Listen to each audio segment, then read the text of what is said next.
what we will discuss is that so far the linear momentum balance was viewed from a control volume point of view. What does that mean? You derive the balance equation taking a small control volume, you then we shrink it to a point, and then we were discussing in terms of rate of change of momentum, of course all per unit volume, rate of change of momentum in that small volume, and whatever is whatever momentum flowing in, flowing out, and then right hand side we have sum of all the forces. Okay. Now we are going to look take a different look at the left hand side. Right hand side is going to still remain same, and that is why the title says linear momentum balance from a material particle viewpoint. Okay. Let us go through that and then you will understand the title clearly. Okay. One other importance of this slide is that we are going to do this series of steps later on also few other places in the course. So, we will repeat this later on as well. So, the idea of this discussion is that we have derived the linear momentum balance and interpreted the left hand side in terms of what is happening over a small region, rate of change of momentum in that region and whatever momentum flow entering and leaving in that region. We are going to have a different viewpoint for the left hand side. Let us see how do we do that. Maths is simple. What I do is just use product rule and expand the derivatives on the left hand side. Okay. Now, the first term it is dou by dou t of rho Vx. So, rho into dou Vx by dou t and then Vx into dou rho by dou t. Now, come to the second term, there are three terms there, rho, Vx and Vx. Based on the significance what we have seen earlier, we will combine rho Vx together and this Vx separately. Similarly, rho Vy separately and Vx separately. Similarly, we will combine rho Vz and Vx. Okay. Why is that? We know the significance of rho Vx. Vx is the volumetric flux, rho Vx is the mass flux in the x direction, y direction, z direction. So, when I apply product rule for this differentiation, I keep rho Vx separately and then write dou Vx by dou x and then Vx into dou Vx, dou of rho Vx by dou x. Similarly, in the y direction, similar in the z direction. What is that we have done? Taken the left hand side, applied product rule for all the terms. First term is very straightforward. For second, third and fourth term, we have clubbed rho Vx together and Vx separately. Okay. Why do we do that? Significance of rho Vx is the mass flux, and you will see why do we do that next step as well. And you see some colors in the equations, we will understand what they mean as we go along. Okay. So, what we do, I combine all the terms which are highlighted in blue in terms of blue color. So, the first term is rho into, rho is common to all the blue colored terms. So, let us take out rho, then you have dou Vx by dou t, then if you take this term we have Vx into dou Vx by dou x, then if you take this term we have Vy into dou Vx by dou y and similarly Vz into dou Vx by dou z. So, combine all the blue color terms. Let us combine all the red color terms. Now, Vx is common, if you look at all the red color terms, Vx is common.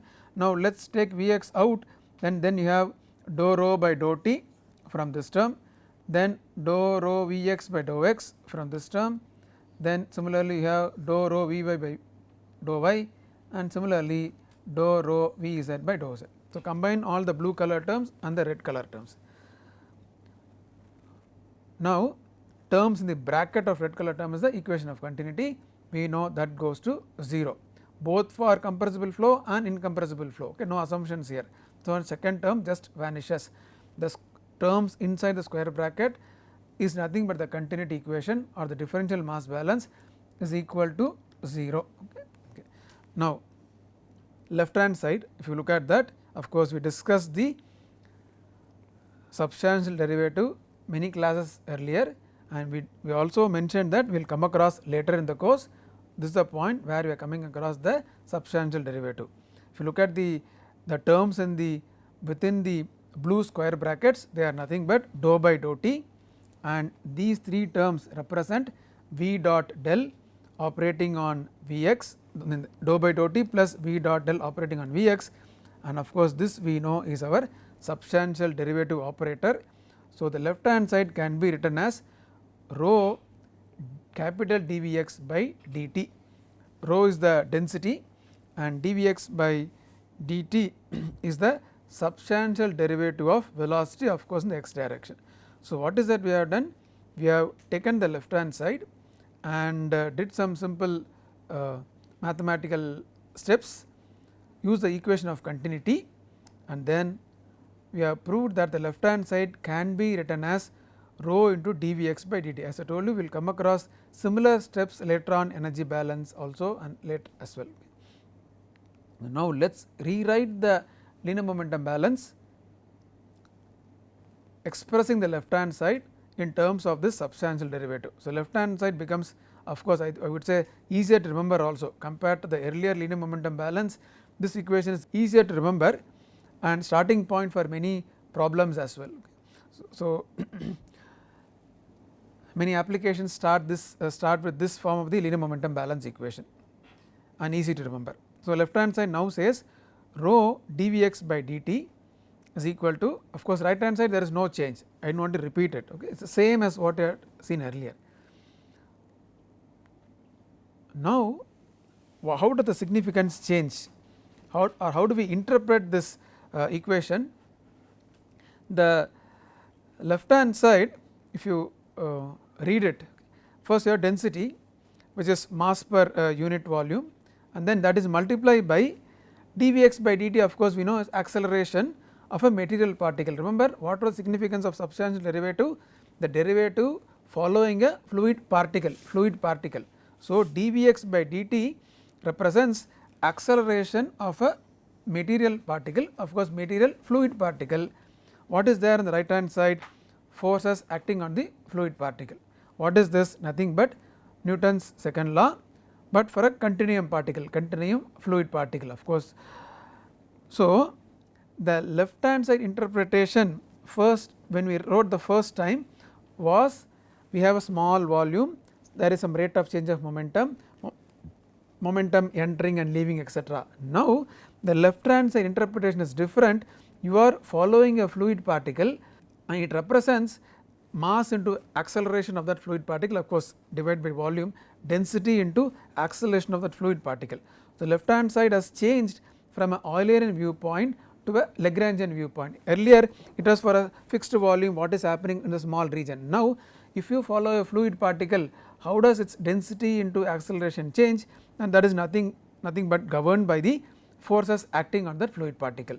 Now, if you remember, all this started from our Newton's second law of motion. For a system, what happens when you make the size of a system go to 0? You get a fluid particle. Why? We said a system is made up of several fluid particles. So, if you take a system of finite size and shrink it, you get a fluid particle. That is what we had got now, because remember in the derivation we shrank to a particular point. So, we started with Newton's second law of motion for a system. The different, now this equation is also is for a fluid particle. How do you relate? When you shrink the size of a system, it becomes a fluid particle as it goes to 0 size, and that is why the left hand side now represents the density into acceleration of a fluid particle. And one more observation is that the left hand side are all called as the inertial terms. What is inertial terms? The left hand side are all the inertial terms. Okay. Now,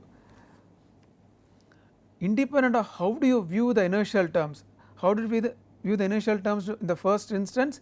It is based on a fixed control volume. Second time we interpreted the inertial terms in terms of a moving fluid particle or a material particle. Independent of that, the right hand side is same. There was no change in the right hand side. So, whether you view the inertial terms in terms of fixed control volume, as if there is as in terms of change of momentum, momentum entering and leaving, either you take that viewpoint or you take the viewpoint of a moving fluid particle. What is that? Density into its acceleration. The right hand side is independent of that, independent of these two viewpoints. Okay. Now, you look at the title, linear momentum balance from a material particle viewpoint. So, two different ways of writing the linear momentum balance equation. We have discussed at length the first viewpoint. Okay. Second viewpoint just requires the rearrangement of the left hand side including the continuity equation, and you get this viewpoint. See how just rearrangement gives a completely different viewpoint for the left hand side. Of course, right hand side is sum of forces acting. Okay. We will proceed to the next topic. We said closure problem. Okay. To understand closure problem, we should understand the terminology degree of freedom analysis. It is a very common terminology which we come across frequently in mass energy balance calculation in a process calculation course. Okay. Just as a quick revision, we will have a simple example to explain what degree of freedom analysis means. Okay. First of all, what is use of degree of freedom analysis? It helps to determine whether a system of equations can be solved or not. Okay. In terms of a mass energy balance calculation, suppose if you are given a problem, if you do a degree of freedom analysis, you can find out whether enough information is given to you, so that you can solve for the rest of the unknown variables. Usually your flow sheet will have some known variables, unknown variables. You do a degree of freedom analysis and find out whether enough information is available to you, so that you can solve for rest of the unknown variables. Okay. In fact, the Gibbs phase rule, which all of us are familiar with, is f is equal to c minus p plus 2 number of components, number of phases. That is also an application of degree of freedom analysis. Okay. Of course, that is in terms of intensive variables. Okay, how do you define degree of freedom? Degree of freedom is defined as number of variables minus number of equations, more formally number of unknown variables, number of independent equations. Equations which account for should be independent of each other, which means you should not be able to get one equation by a linear combination of other equations. Okay.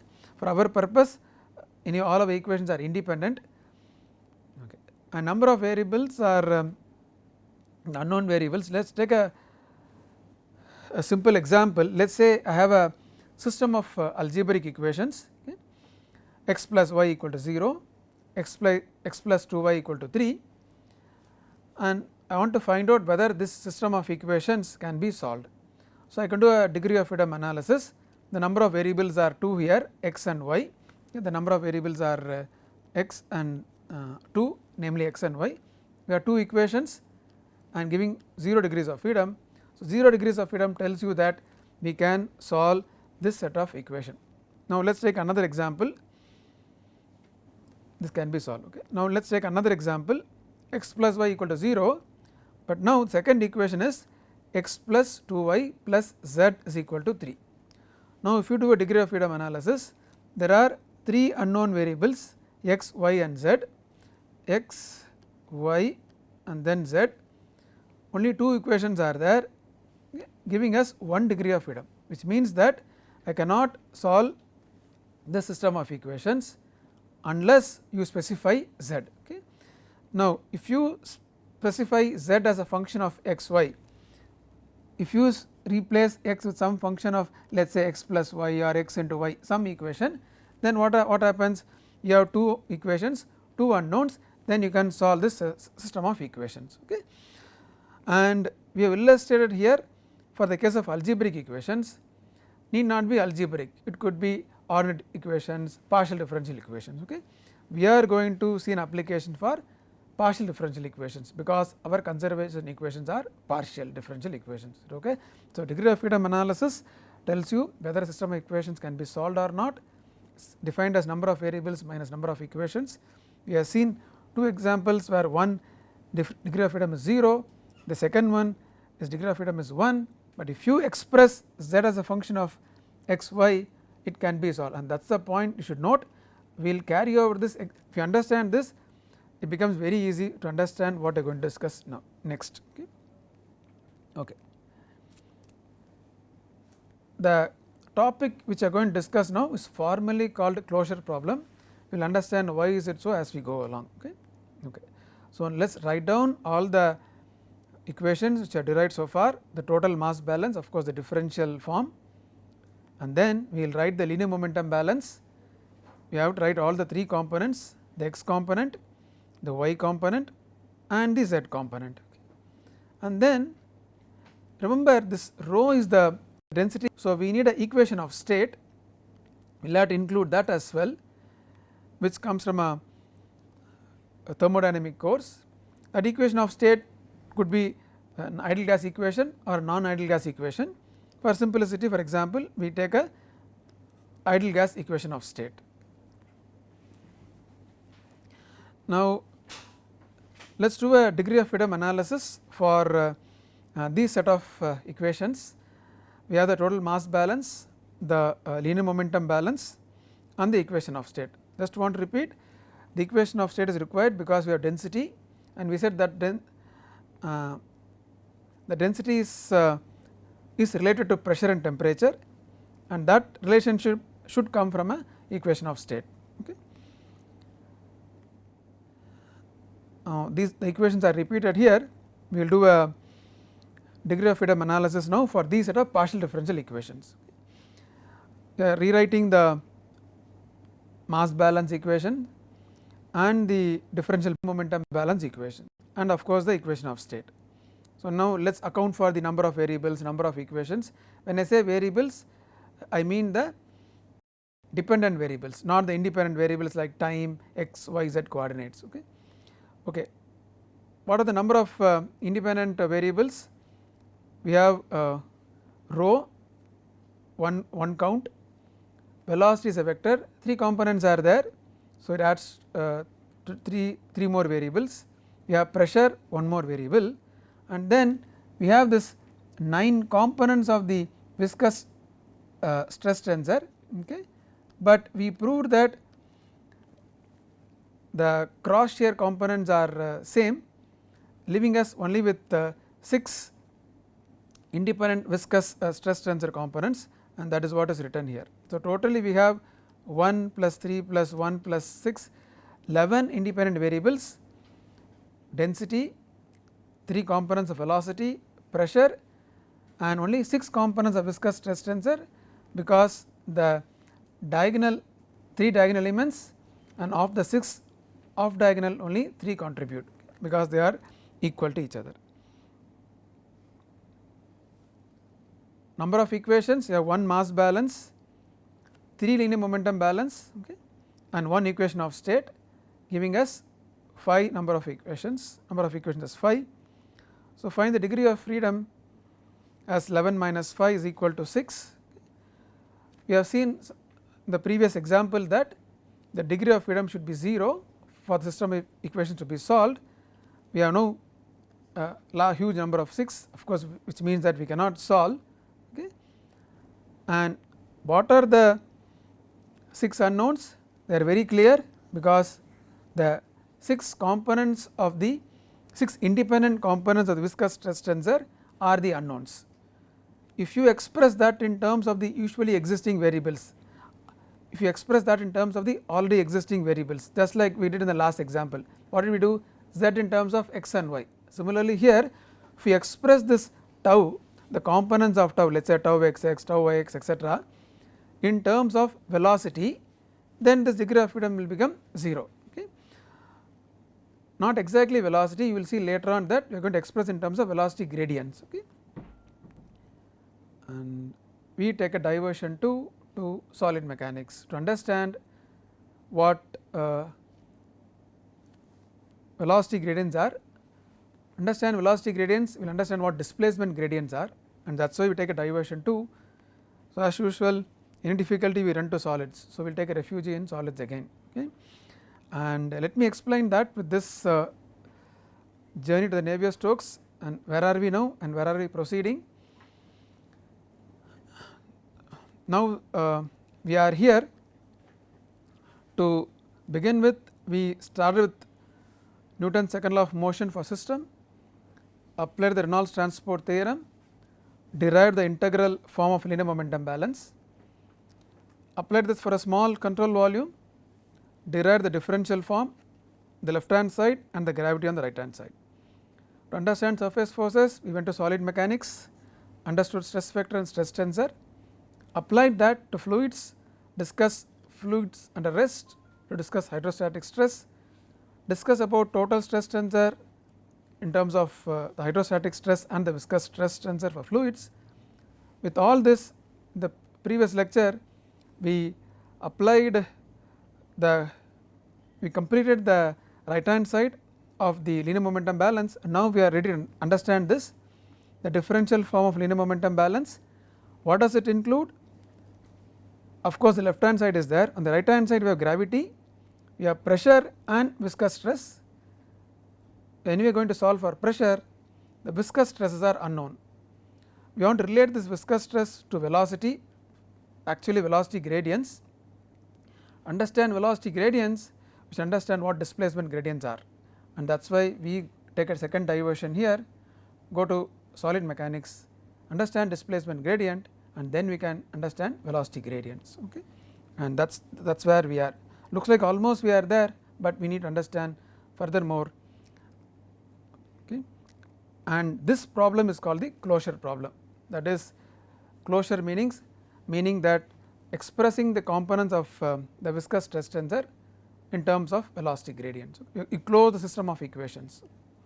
Okay, to summarize this part, we completed the differential linear momentum balance in the right hand side, including the surface force on the right hand side, and